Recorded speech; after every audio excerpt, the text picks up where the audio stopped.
মতন বউ আমার ছাওয়ালের কাজের বাড়ির কাজের মহিলার তো নিছে।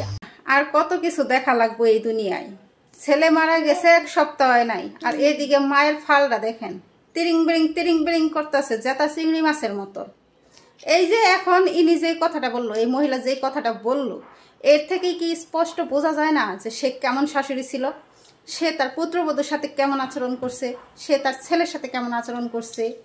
যেই মেয়ে এই কথা বলতে পারে ওই মেয়ে আমার বাড়ির কাজের মহিলার যোগ্য না। তাহলে একটাবার চিন্তা করেন, সে তার পুত্রবধূকে এতদিন কি মনে করছে, এতদিন কেমন আচরণগুলো করছে এই শাশুড়ি। ঠিক এই ধরনের মা, এই ধরনের শাশুড়ি বাংলার ঘরে ঘরে আছে, হাজার হাজার আছে।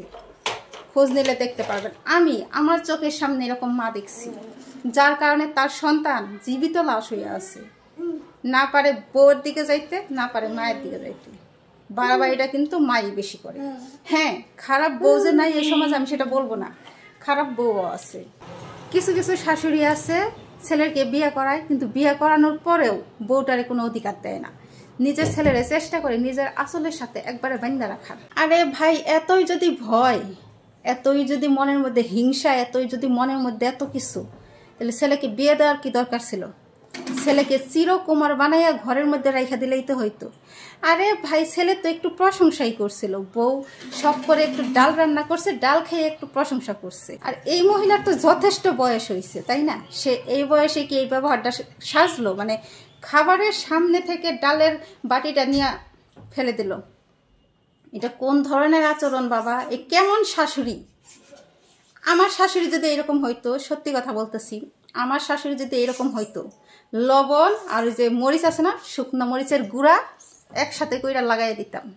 আর এই শাশুড়িকে আমি মনে করি যত দ্রুত সম্ভব আইনের আওতায় আনা উচিত। শুধুমাত্র এই মহিলার কারণে তার ছেলেটা চলে গেল, শুধুমাত্র এই মহিলার কারণে দেশের একটা এত ভালো একটা সম্পদ শেষ হয়ে গেল। এরকম জল্লাদ মা আসলে ঘরে ঘরে আসছি। আমি যখন দেখলাম সোশ্যাল মিডিয়ায় পলাশের মৃত্যুর পর থেকে সবাই ঢালাওভাবে শুধু বউটারই দোষ দিতেছে, সব দোষ বউয়ের। সে মা বলেই সে কোনো দোষ করতে পারে না, সে ধোয়া তুলসী পাতা। আরে ভাই, সন্তান আমারও আছে, আমার 2টা ছেলে আছে, আমি কোনোদিন এরকম শাশুড়ি হব না ইনশাল্লাহ। সবসময় আল্লাহর কাছে দোয়া করি। মানে কতটা নিম্ন মানসিকতার মানুষ হইলে এই কথা বলতে পারে যে এই মেয়ে আমার বাড়ির কাজের মহিলার যোগ্য না, যেখানে ছেলে মারা গেছে মাত্র 1 সপ্তাহ হয় নাই। আমি মনে করি মা বইলা যে সে নির্দোষ থাকবে, দোয়া তুলসী পাতা থাকবে, তা মা সম্পূর্ণ দোষী এই ঘটনায়।